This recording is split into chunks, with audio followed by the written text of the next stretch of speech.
रमज़ान का जो महीना होता है वो पाक होता है। इसमें भाईचारा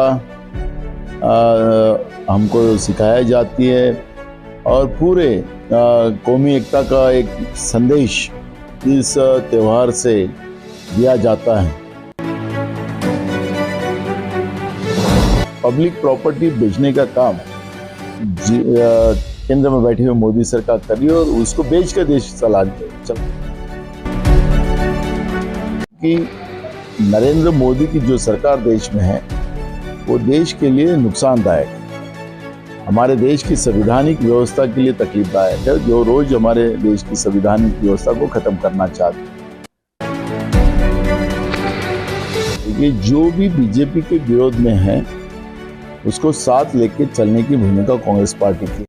आदाब दोस्तों, एक बार फिर स्वागत है आपका एनजेपी न्यूज में।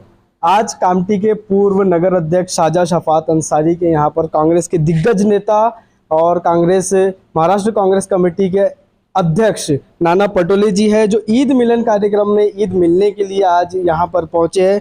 नाना वो क्या बताना चाहेंगे, आज ईद के मौके पर आज कामठी उपस्थित हुए आप? देखो, ईद का अपना रमज़ान का जो महीना होता है वो पाक होता है। इसमें भाईचारा हमको सिखाया जाती है और पूरे कौमी एकता का एक संदेश इस त्यौहार से दिया जाता है। और मैं हिंदू हूँ, लेकिन ये त्यौहार हमको हिंदू मुस्लिम के आगे जाकर भाईचारा सिखाता है। और ऐसे समय में मैं मेरे सभी मुस्लिम भाइयों को ईद की रमज़ान की ईद की मुबारक देने के लिए यहाँ पर आया हूँ। और हमारे माजी नगराध्यक्ष साजा भाई और पूरे हमारे पार्षद इनके साथ आज ईद मनाने का हमने सोचा था। और आने वाले जुम्मे में यहाँ पर ईद, रामनवमी और बाबा साहब अम्बेडकर की जयंती, ऐसा मिलन एक कार्यक्रम रखने का भी एक मंसूबा हमारा है। और ऐसा हो तो एक कामठी की एक पूरा मैसेज पूरे हिंदुस्तान में जाए, यही संदेश आज देने की ज़रूरत है। क्योंकि जिस तरह से सत्ता में बैठे हुए लोग हिंदू मुसलमान को लड़ाने की कोशिश कर रहे हैं, जब भी चुनाव आते हैं तब हिंदू मुसलमान की लड़ाई करवार कर चुनाव जीतने की कोशिश कुछ जाति जो धर्मांध व्यवस्था है वो करती है। और उनको ये संदेश देना है कि तुम कितना भी हम लोगों को अलग करना चाहें, लेकिन हम एक रहेंगे। और हिंदुस्तान का जो तिरंगा है, जो उसको ख़त्म करने का जो काम शुरू हो गया है, देश का संविधान ख़त्म करने का काम शुरू हुआ है, उसको हम रोकेंगे। ये संदेश हमको कामठी से देना है, उसकी भी एक तैयारी करने को हमने सबको कहा है। मुझे लगता है कि आने वाले जुम्मे के दिन मुझे शाम को और आना पड़ेगा कामठी में, क्योंकि ये भाईचारा का संदेश देने वाला इस शहर है। और इसलिए इस शहर को ज़्यादा ताकत देने का काम कांग्रेस पार्टी की वजह से किया जाएगा। देखो, औरंगाबाद में रामनवमी के दिन जिस तरह से धर्म के आधार पर लोगों को लड़ाने की कोशिश सरकार की तरफ से की गई थी, जिसका आरोप कांग्रेस की तरफ से हमने किया था। क्योंकि जो मंदिर है वो मुस्लिम एरिया में है और वहाँ पर दिन भर मुस्लिम समाज और हिंदू समाज के लोगों ने रामनवमी का त्यौहार मनाया, लेकिन रात के 12 बजे कुछ लोग वहाँ पर भगवे कपड़े पहन के आए और वहाँ पर जय श्री राम के नारे लगाकर मुस्लिमों को गाली देने की शुरुआत की।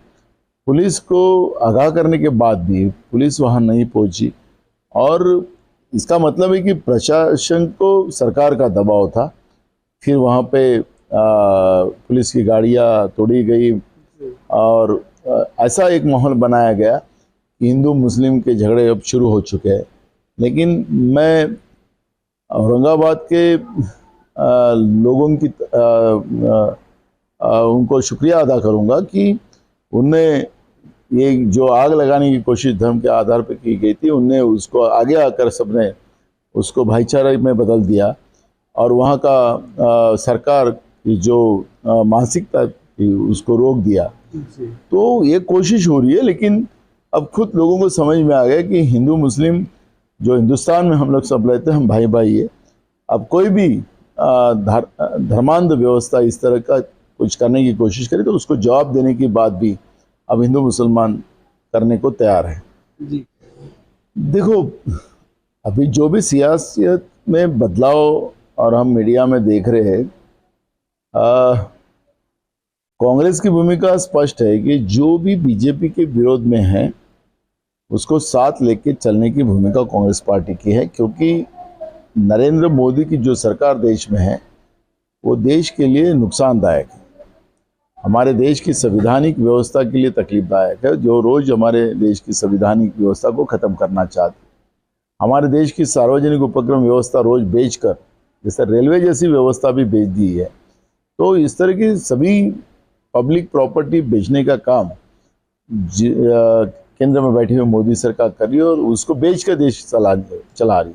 महंगाई का आलम है, बेरोजगारी का आलम है, गरीबी का आलम है, और ऐसे समय में जानबूझकर इस देश की जनता को लूटा जा रहा है, आर्थिक लूटा जा रहा है और देश की जनता परेशान है। और इसलिए कांग्रेस की भूमिका स्पष्ट है कि जो भी बीजेपी के विरोध में जो भी राजनीतिक दल है उनको साथ लेकर बीजेपी जैसे एहसान फराज जो भी दल जो सत्ता में बैठा है उसको सत्ता से दूर करना और देश को बचाना, ये कांग्रेस की भूमिका स्पष्ट है। जिन लोगों को अगर बीजेपी के साथ जाना है उसको किसी को जबरदस्ती कर नहीं सकते, लेकिन आवाम कांग्रेस के साथ है। अब लोग चाहते हैं कि कांग्रेस ही सत्ता में आए।